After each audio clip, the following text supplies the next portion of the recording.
Hello, it's Episcopo Squirrel here, also known as Alchemage. And I want to begin by apologizing about the really shitty quality of camera because I still have not gotten my my cracked screen fixed. So there's still a small crack that goes across it, giving it some interesting blurs and stuff. You can see, look at those. Cool. Whoa. And then if I go, wow, yeah, it catches light. So excuse me for that, but welcome to today's video. And I'm really excited right now.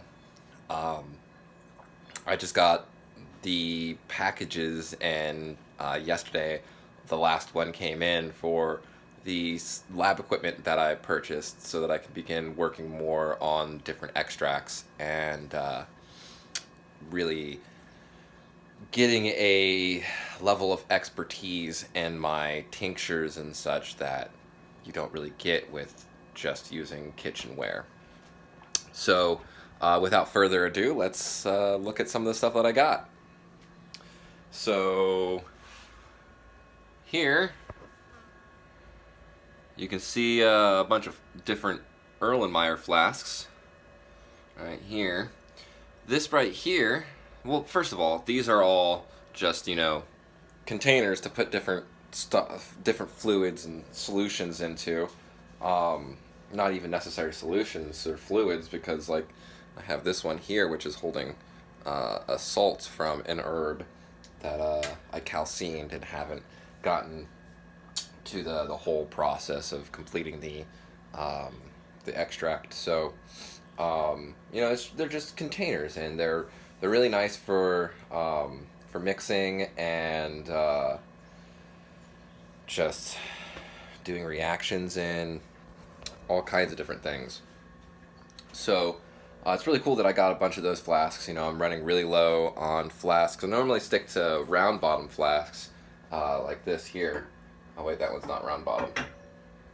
I don't have any round bottom flasks out right now. Funny, because I've probably broke them all. They're not very stable, so. But they're really good for getting even heating, so that's why I really prefer them. But so yeah, so I've got 5 flasks starting at 50, going to 150, 250, 500 to 1,000, and milliliters, by the way. And then I've got this really awesome piece of equipment here. You see this thing here goes down into an Erlenmeyer flask, and what this is a vacuum filter. So you can look down top, and it's got that white bit in there. There's one of these guys, these filters, which I've got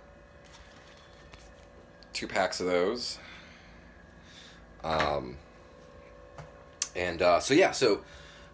This bit right here is a filter. This is a built-in filter with one of the Zenpor filters on top of it. And so like I said, it's a vacuum filter. So here you attach a vacuum hose and goes out to a vacuum pump. And you pour your mixture into here and turn your vacuum on, and it will pull all of your fluid through so that you can filter much quicker than just decanting and waiting and decanting and waiting. And so I'm really excited, because normally when I get done with the tincture, it takes me upwards of 3 or 4 days to be able to strain the herb properly. Otherwise you end up with a bunch of stuff down at the bottom like that. So now that I have a vacuum filter, I won't be having to deal with that, and I can be able to get a full filtration, strained completely, and be able to get everything into the calcination. So I'll be able to get all of the mineral salts rather than having some of the fats and tannins. Or not tannins. I don't think it's tannins. I think it's just like, I can't remember exactly what all of it is, but some of the stuff that's more fine, that doesn't really strain easily. Sorry, looking at flies in my Cat's food bowl. Fucking assholes. But yeah, so those are some of the things I got. And the next thing that I got is this here. It's kind of difficult to read. Yeah, you're not going to be able to read it. But basically what it is this here is a hot surface. You know, I've got extracts that I have here being warmed. I have them covered so that any photosensitive compounds do not degrade. Because I have the windows open. Right here, that's a St. John's wort tincture.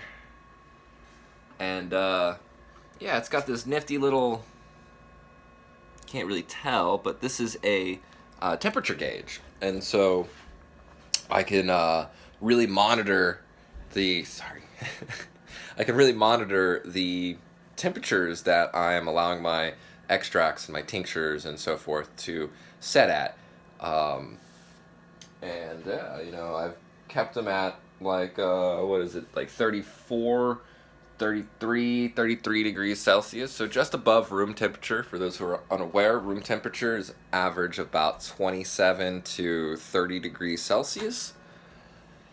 And then my favorite piece of equipment that I've got by far is this wonderful little thing.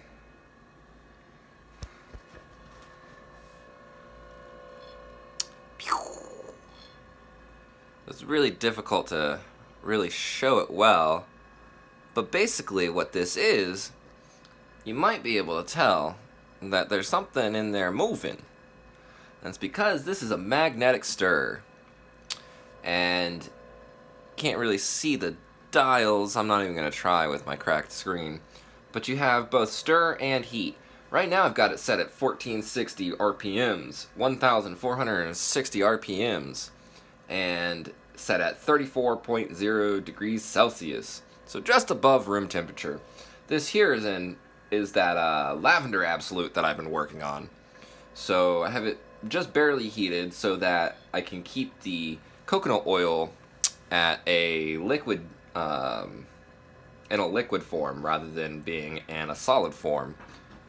So this is going to help me really get the absolute done quicker, because it's keeping it constantly stirred rather than having to shake it up and let it settle and then come back and shake it. And so this is keeping it constantly stirred. And you know, like last night I ran it for like 5 hours before I turned it off and moved on to something else and went to bed. Actually is what I think I did.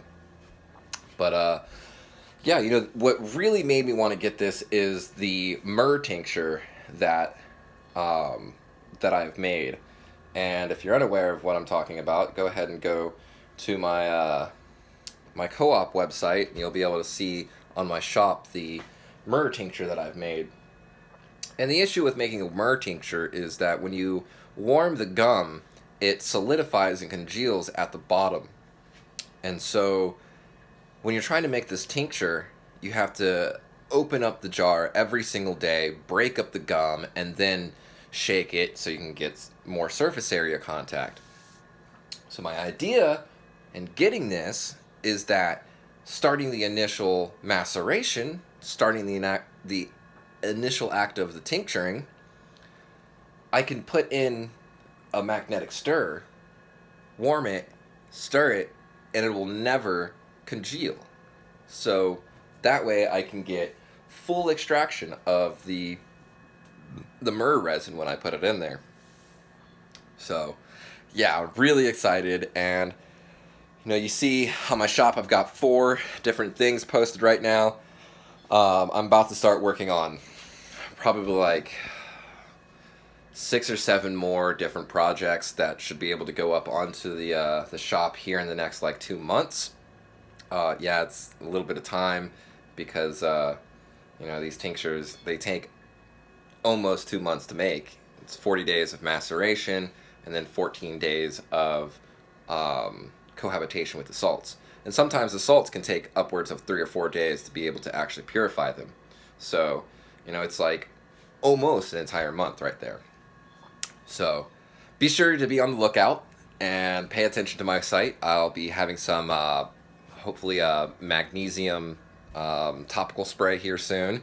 I've just got to get some of the some magnesium chloride to be able to make it, and yeah, I'm really excited, and yeah. So thank you, thank you for stopping by and checking out this video.